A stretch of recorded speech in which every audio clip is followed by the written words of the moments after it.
Queridos, eu acredito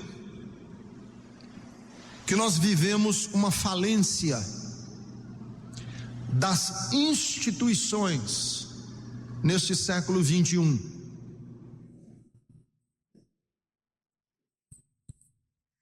Eu acredito que as instituições estão sendo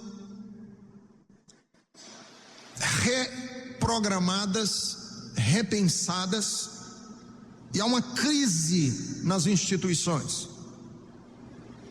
Por exemplo, os partidos políticos. A questão ideológica que define os partidos políticos está em crise, não só aqui na América Latina, mas na Europa, nos Estados Unidos, na Ásia. Qual a função do partido político? Então, essa questão política, nós estamos no meio de uma crise tremenda. Faltam-nos bandeiras políticas. Mas não são só os partidos políticos, outras instituições estão em crise. A escola. Está óbvio que a escola, a universidade está em crise. Qual é a função da escola, das universidades? Por exemplo, o exército está em crise. Qual é o papel do exército, das forças armadas, no mundo em que os cartéis de droga, em que o tráfico internacional de armas é tão poderoso?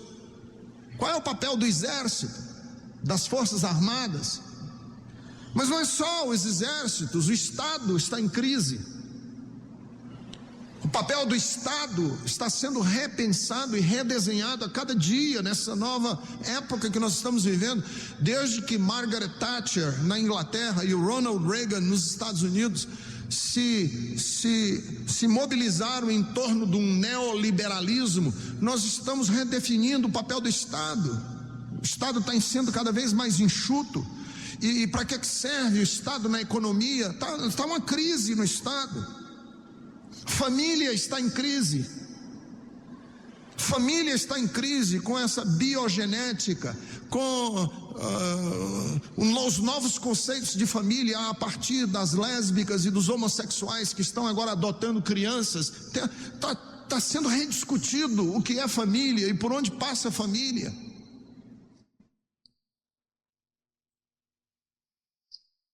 Então há uma crise nessas instituições e a igreja não pode ficar de fora. Ora, se há uma crise tão generalizada, seria inadmissível para nós dizermos que não há uma crise na igreja. Há uma crise tremenda na igreja. O papel e as funções da religião estão sendo redefinidos e discutidos nos dias de hoje. Não é novidade dizermos que o papel da igreja cada vez se torna mais irrelevante numa sociedade secularizada. Por isso é que na Europa as igrejas estão esvaziadas. É por isso que nos Estados Unidos o segmento evangélico está cada vez mais ostracizado das elites pensantes, dos fazedores de opinião. Então, a função da igreja como instituição, e nós que somos novos convertidos, que estamos na igreja há pouco tempo, não percebemos, mas aqueles que já têm mais estrada, 30, 35 anos dentro de igrejas evangélicas, sabem e reconhecem e vão admitir comigo que a igreja hoje não tem nada a ver com a igreja que era de 30 anos atrás. E seria tolice da nossa parte, ingenuidade da nossa parte, dizermos que existe uma crise política, uma crise social, existe uma crise familiar, existe uma crise educacional e que nós evangélicos estamos passando ao largo dessa crise. Não é assim, estamos no meio de uma crise muito difícil.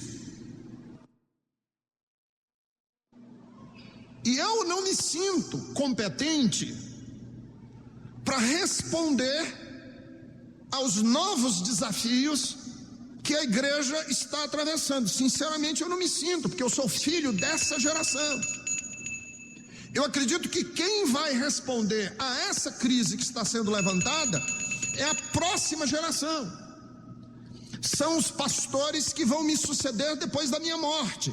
Serão eles que vão ter que responder e articular, porque uma coisa está clara: a igreja não responde mais às necessidades da minha e da sua geração. Eu sou pastor de igreja, reconheço isso publicamente. Ela não mais responde às necessidades das pessoas como elas estão. E a crítica que se faz à igreja não parte de fora, somos nós mesmos. Ela é cada vez mais irrelevante no dia a dia de vocês. E eu, como pastor, vejo isso. As pessoas dão cada vez menos valor à sua igreja. Ela é cada vez menos parte da vida da maioria das pessoas, inclusive cristãs, ou inclusive não, principalmente as cristãs. Então, hoje as pessoas têm a igreja como algo absolutamente descartável e irrelevante. Eu, como pastor, já tive o dissabor de pessoas chegarem para mim e dizerem assim: culto de Santa Ceia, culto de Santa Ceia. A pessoa vem aqui no domingo à noite, aí diz: pastor, me esqueci que era ceia. Tinha um show no Parque do Ibirapuera e eu me esqueci e fui pro show. Aí eu fico pensando, olha no grau de prioridades dessa pessoa, onde é que está a sua igreja? E ceia. Isso aí são exemplos banais. O cara chega aqui para mim e diz: olha, teve um jogaço de futebol hoje à tarde na televisão, São Caetano e Paulista, e eu acabei me esquecendo do culto.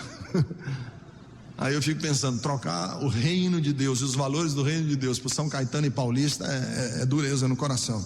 Então, para mim, se você me perguntar e dizer o seguinte: quais são as respostas sobre a igreja, eu podia dizer o seguinte: fica mais fácil para mim não responder dizendo qual é o papel da igreja nesses novos tempos que nós estamos vivendo, porque talvez eu não tenha essa resposta. Fica muito mais fácil para mim dizer qual é o papel que a igreja não pode ter. Esse eu posso. Eu posso responder para vocês qual é o papel que é inadmissível se ver dentro de uma igreja. Quer dizer, fica mais fácil para mim falar sobre o papel da igreja a partir de uma visão negativa do que de uma visão positiva. Então deixa eu dizer, para que a igreja não serve? Qual não pode ser o papel da igreja no meio da geração que nós estamos vivendo? Primeiro, a igreja não pode criar falsas esperanças. Esse mundo irreal que está sendo gerado dentro das igrejas evangélicas não tem nada a ver com o mundo real que nós vivemos lá fora. Qual é o mundo irreal que nós estamos vivendo? São os pastores, evangelistas, missionários e apóstolos que estão pregando um mundo irreal de que você é cabeça e não é cauda, que você tem direito, que você é campeão, que você é mais do que isso, você é mais do que aquilo, que não tem doença na tua casa e que você está no Egito, mas você vai para a terra prometida e que na sua casa não vai faltar coisa nenhuma. E a vida não é assim. Segundo, a igreja não pode gerar uma ideia falsa sobre o caráter de Deus, porque ninguém adora propriamente a Deus. Nós adoramos os conceitos que nós temos a respeito de Deus.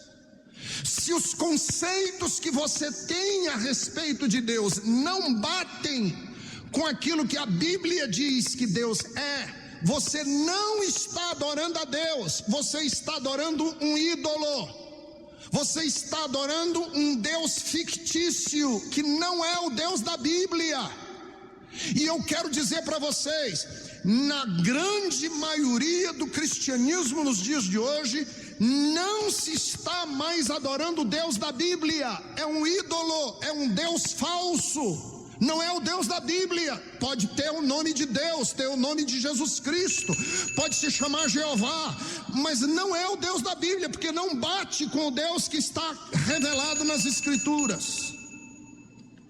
Terceiro, a igreja não pode calcar a força da sua mensagem na culpa. Muito do que se prega hoje nas igrejas é gerando culpa nas pessoas. As pessoas se sentem fragilizadas, amedrontadas. A igreja não pode ser uma fonte de neurose. Ela tem que ser uma fonte terapêutica de vida. Ela não pode gerar culpa nas pessoas. E hoje eu vejo os cristãos cheios de culpa, de medo, vulnerabilizados.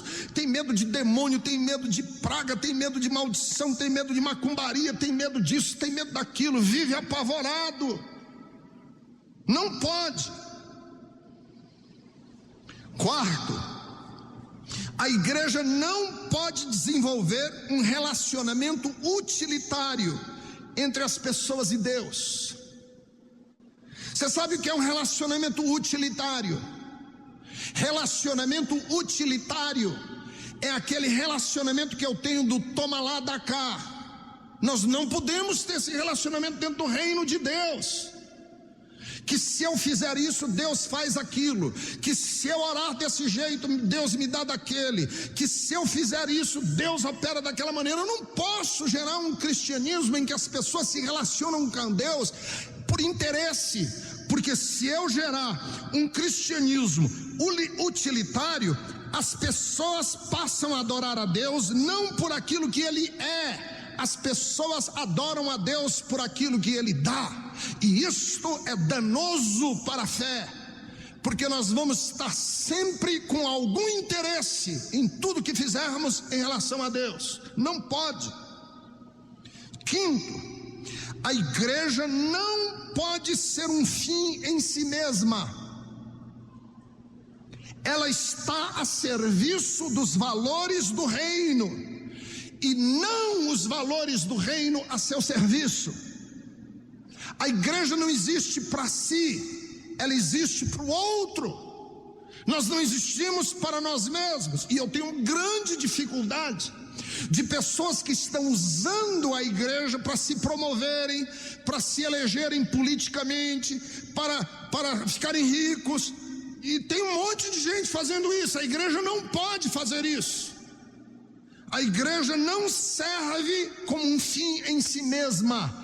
Ela está a serviço do reino de Deus e dos valores do reino, e não o contrário. E a igreja não pode incutir na cabeça das pessoas que o nosso desempenho vale mais do que os valores da nossa humanidade. Eu vou explicar o que eu quero dizer por isso. A igreja não pode incutir na cabeça das pessoas que o desempenho é mais importante do que a nossa humanidade. Qualquer desempenho, desempenho religioso, desempenho espiritual, entre aspas esse espiritual, não é mais do que a nossa humanidade. Sabe por quê? Porque, irmãos, eu como pastor estou cansado de ouvir palavrório religioso que não tem vida. Gente que sabe versículo da Bíblia, frase de efeito, super espiritual. Ele pisa na cabeça do demônio, ele sabe orar com poder, mas quando você vai ver a vida da pessoa, ele não tem vida. Ele é um péssimo marido, ele é um péssimo amigo, ele tem uma língua horrível, ela é uma fofoqueira de mão cheia, é uma chata. E eu fico pensando o seguinte: do que equivale esse patrimônio religioso, se esse patrimônio religioso não tem vida? não tem base por detrás de vida, a pessoa não sabe viver, não tem humanidade, não é humano, parece, eu fico olhando para essas pessoas, eu digo, não é possível que o nosso cristianismo esteja gerando gente assim, cheio dos discursos religiosos, tá amarrado, tá não sei o quê, e sabe sapatear, e sabe, e a gente, opa, aí quando você diz, esse cara é bom, quando você vai ver, não tem nada, não tem vida, não tem humanidade no coração, o coração dessa pessoa é horrível. E aqui vem uma resposta para nós, para essa crise que nós estamos passando de igreja, essa crise que nós estamos passando no cristianismo no século 21. Tem uma resposta para nós. A resposta é a seguinte: assim como nós achamos que estamos nos preparando para a vida, porque estudamos matemática, física, porque estudamos inglês, porque colocamos os nossos filhos numa aula de informática, nós estamos preparando os nossos filhos para a vida. Eu matriculei minha filha na aula de balé, o meu filho está aprendendo solfejo. Mas deixa eu lhe dizer uma coisa: ninguém se prepara para a vida aprendendo simplesmente a calcular e fazer cálculos de matemática ou de física. Nós precisamos aprender a viver, e nós não estamos vivendo. E da mesma maneira que ninguém se prepara para a vida simplesmente aprendendo risca-risca do vestibular, aprendendo a fazer o risca-risca do vestibular para passar no vestibular, ninguém aprende a viver assim. Eu posso lhes dizer o seguinte: ninguém aprende a viver frequentando igrejas evangélicas e aprendendo a frases de efeito e frases de impacto em nome de Jesus. Ninguém aprende a viver assim. Aí você diz, pastor, quer saber de uma coisa? Eu estou querendo ganhar a vida,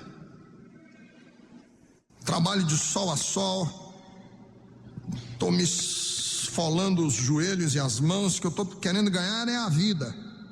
Mas essa não é a questão. A questão que eu quero levantar para você é quando é que você vai arranjar tempo para viver. Porque tempo para ganhar a vida nós já temos. E a verdadeira doutrina é aquela que instrui para a vida.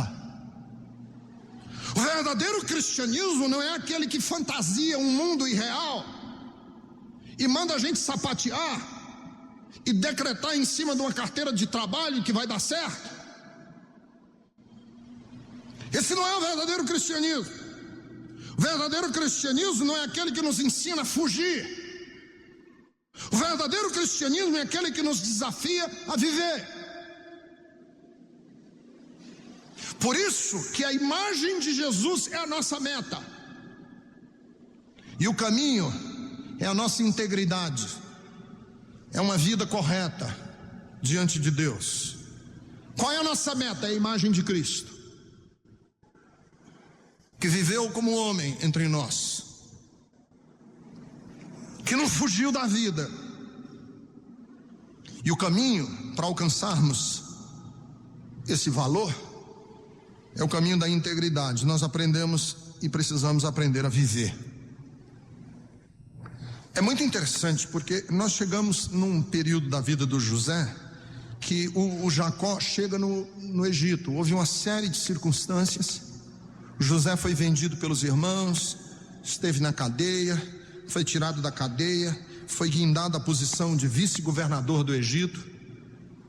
Ele é o segundo homem depois de Faraó. E há uma fome tremenda na terra, uma escassez horrível. São 7 anos de fome e eles já vão com mais de 2 anos nessa fome. E o José traz a família dele para viver com ele no Egito. Depois que houve perdão, depois que houve reconciliação, depois que ele se revelou aos irmãos, ele traz a família para viver com ele no Egito. E aqui é a chegada do pai. do José no Egito. E se a verdadeira doutrina é aprendermos a viver, e se o papel da igreja nessas mudanças que nós estamos atravessando no século 21 é ensinar as pessoas não a ficarem repetindo e papagaiando frases religiosas, mas aprenderem a viver, nós podemos aprender com José algumas coisas sobre viver. Deixa eu dizer algumas coisas para vocês da vida do José sobre como é que a gente vive. Vida que tem qualidade, vida que tem tanta qualidade que a Bíblia chama de vida abundante, vida que sobra, vida que extravasa, vida abundante. Primeiro, ao contrário do que estão ensinando, nós precisamos, se queremos viver, considerar nossa árvore genealógica sagrada. Escutem o que eu vou lhes dizer, porque eu quero repetir essa frase. A nossa árvore genealógica é sagrada, não é maldita. Se você quer aprender a viver, saia dessa doutrina. Sua árvore genealógica não é maldita, ela é sagrada diante de Deus. Você diz, pastor, eu tive uma família complicada, meu pai, minha mãe, eu tive um tio que se suicidou, eu tive uma tia que se suicidou, eu tive um bisavô que foi macumbeiro, será que isso não tem maldição na minha casa? Deixa eu lhe dizer, eu vou repetir de novo. Sua árvore genealógica é sagrada, os seus antepassados fazem parte de uma linhagem sagrada que gerou você. Eu acho muito lindo o José apresentando o pai dele para o faraó no capítulo 47. Ele vai apresentar o pai dele e os irmãos. Aliás, o capítulo 47 começa com a apresentação do José ao faraó dos seus irmãos. Agora presta atenção. Esses irmãos traíram José. Foram safados, maus, foram ímpios, perversos com José. Faz anos que o José não os vê, não tem qualquer contato com eles. E veja com que dignidade, veja com que grandeza José apresenta os irmãos e a família para o faraó. Era para ele ter vergonha, era para ele estar quebrando maldições, era para ele estar envergonhado do que foi, do que viveu. José tinha orgulho da casa, da família, do Deus que o pai dele servia. Inclusive levou o velhinho Jacó 130 anos para abençoar o faraó. Fica imaginando a cena. Porque o faraó era Deus. Eu fico imaginando o Jacó assim de peito erguido, cabeça. Eu vim trazer uma bênção e vou impor as mãos sobre você, viu, sua majestade? Se ajoelha aí.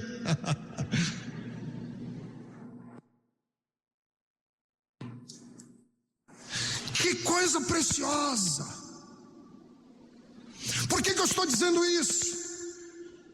Porque a maioria de nós sente vergonha das nossas origens, sente vergonha das mãos calejadas do papai e da mamãe, e sente vergonha até dos tropeços, dos erros, dos pecados que eles cometeram. Mas deixa eu lhe dizer, o Deus que eu sirvo é suficiente e poderoso para inclusive pegar as besteiras, os pecados, as misérias que eles fizeram e usar isso tudo para produzir em mim uma qualidade de vida que seja honrosa a esse Deus maravilhoso. Você não tem que ficar exorcizando a sua raiz e a sua árvore genealógica. Sabe por quê? Porque Deus quis que você nascesse onde você nasceu, e se Ele quis que você nascesse onde você nasceu, a Bíblia Sagrada diz: honra teu pai e tua mãe, para que se prolongue os teus dias na terra que o Senhor Deus te deu.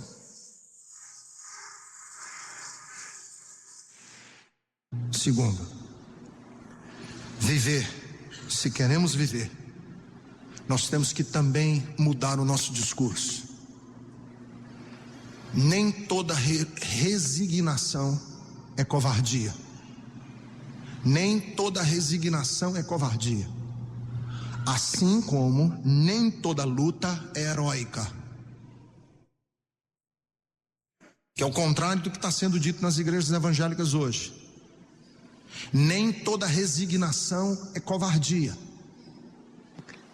Nós estamos passando uma fome rigorosa em Canaã, e a gente veio morar no Egito. Eu fico imaginando esse discurso nas igrejas evangélicas hoje.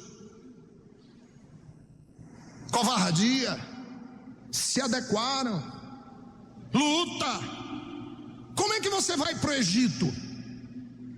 Como é que você se resigna a uma condição? Como é que você aceita? Como é que você se dobra? Nós estamos passando fome. Nas igrejas evangélicas é assim. Não diga isso, meu irmão. Porque palavras são sementes. Se você disser, vem mais fome ainda. Não aceite. É óbvio que eu sei que tem muita gente, concordo, que tem muita gente que não tem garra, que não tem pique, que não tem elan, que não tem iniciativa, que não tem coragem, que está de braço cruzado. Eu sei, não venham me falar. Mas deixa eu lhe dizer, nem toda resignação é covardia. Tem momentos na nossa vida que a gente tem que se resignar e dizer, é isso, a vida é essa. Eu tenho que aceitar a vida como ela é. Não adianta eu ficar lutando, não adianta eu ficar esperneando, não adianta eu ficar resistindo, não adianta, eu tenho que aceitar, essa é a minha vida. Eu tenho que morar no Egito, porque se eu ficar lutando e ficar decretando religiosamente que essa não é a minha vida, lá na terra de Canaã, porque Deus me prometeu que na terra de Canaã ia fluir mel, e eu ia ter da abundância da terra, e que não ia me faltar coisa nenhuma, e que eu só iria prosperar, e que eu sou cabeça e não sou cauda, e eu não vou aceitar, e eu não vou aceitar, e não vou aceitar, e não vou aceitar, e nós vamos vivendo numa irrealidade. Deixa eu lhe dizer, muitas e muitas vezes a nossa realidade é essa, e se é essa a realidade, eu tenho que aceitar.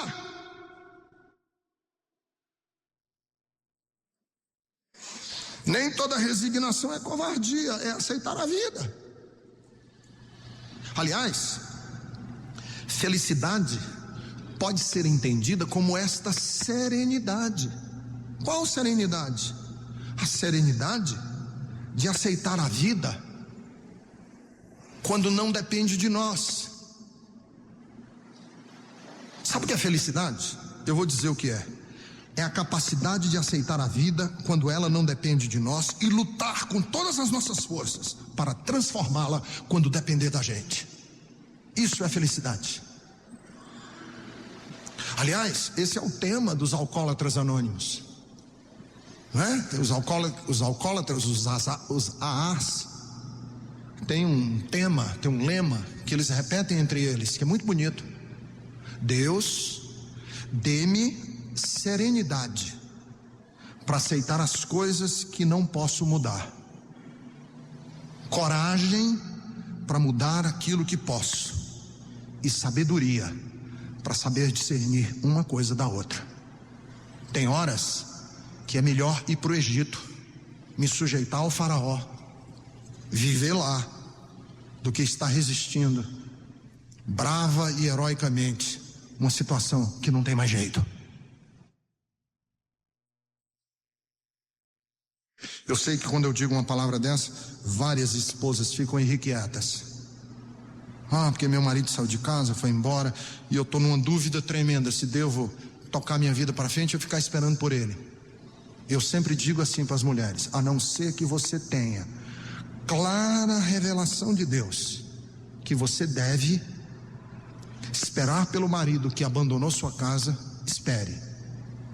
Se você não tiver clara revelação de Deus, senhora, lava o rosto, passa uma maquiagem, vai fazer exercício, vai fazer um curso, toca a vida para frente. Não fica esperando, como dizia meu avô, não fica esperando por quem não ficou de vir. Vamos para frente, toca a vida para frente, porque ele é indigno de você enterrar a sua vida esperando quando ele está agindo em impiedade. E lá na frente você vai olhar para trás e vai dizer assim: joguei minha vida na lata do lixo, esperando por quem não merecia que eu tivesse jogado minha vida fora. Qual é o segredo de uma vida? E o que é que a igreja se propõe? É ensinar as pessoas a viverem, que nós não sabemos viver. E para vivermos, terceiro lugar, nós temos que reconhecer que os nossos anos são poucos e difíceis. Os nossos anos são poucos e difíceis.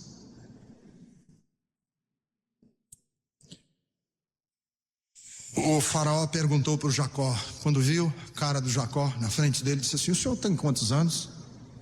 Presta atenção, o senhor tem quantos anos? Sabe o que foi que ele disse? 130, senhor. Mas os meus anos foram poucos. 130. 130, pouco. Já tinha vivido 130 e achava pouco. Porque na verdade a vida é pouca. Os anos passam rápido. E mais, eu acho que o Jacó disse: os meus anos foram poucos. Sabe por quê? Porque lá na cabeça dele, Jacó, ele deve ter pensado assim: eu joguei tanta vida fora. Joguei tanta vida fora. Eu joguei tanta vida fora.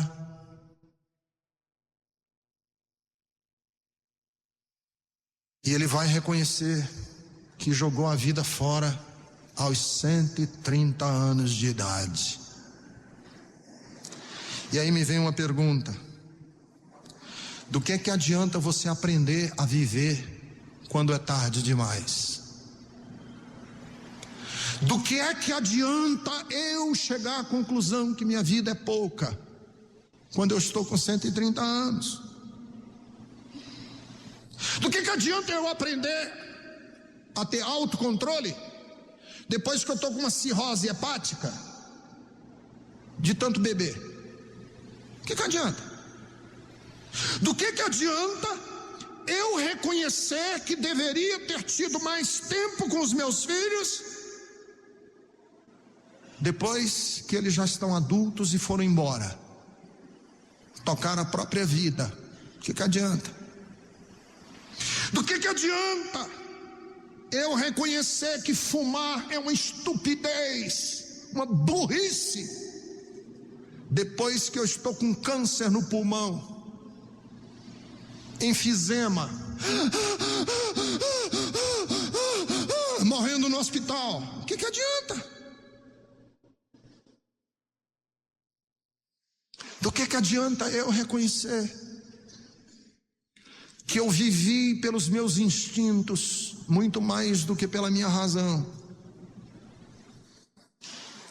que eu vivi pelas minhas paixões muito mais do que pela minha lucidez? Do que adianta eu saber que os meus pensamentos foram todos eles contaminados pelos fantasmas interiores, que eu tive muito mais cólera do que afeto? Do que adianta eu ser um homem que reconhece que tem mais sombras do que luzes, mas com 130 anos de idade? Do que adianta? Eu vou terminar. Qual é o papel da igreja nesse tempo de tantas mudanças? Ensinar as pessoas a saberem dar importância aos eventos importantes da vida. Sabe por quê? Porque o que me fascina no José é que o que era de grande importância, ele considerou algo de menor importância. O que era de grande importância para o José? A traição que ele foi vítima, os anos que ele perdeu, isso ele considerou de menor importância.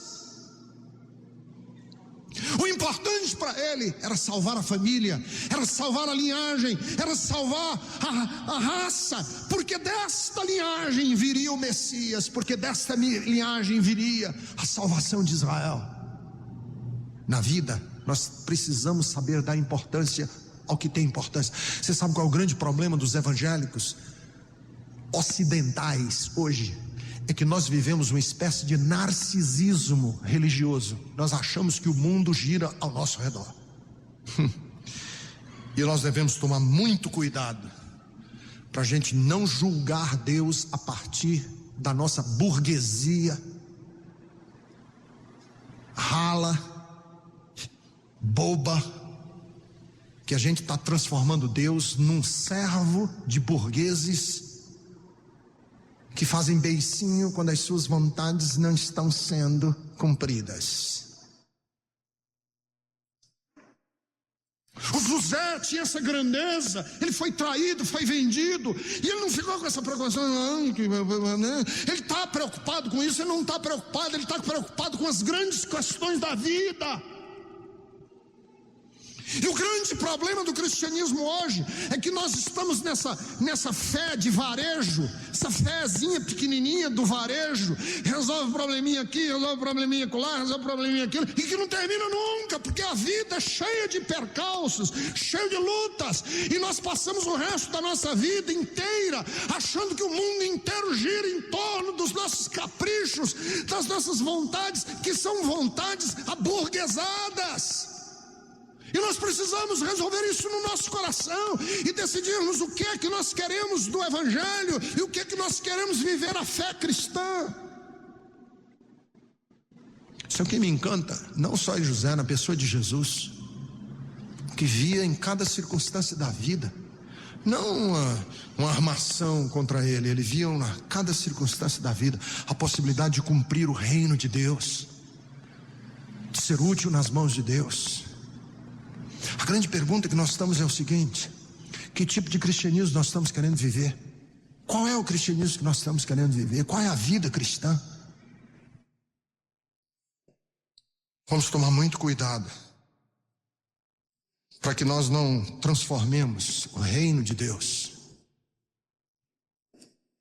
numa espécie de varinha de condão que cumprindo as nossas vontades mais vulgares, menores, mas que nós possamos estar dizendo: meu Deus, como que minha vida, minha família, minha existência pode ser útil para um mundo de sofrimento, de dor? A questão é: será que eu estou disposto a ser um José, numa época de fome e de calamidade, provedor e abençoador de pessoas? Essa é a pergunta que nós temos que fazer.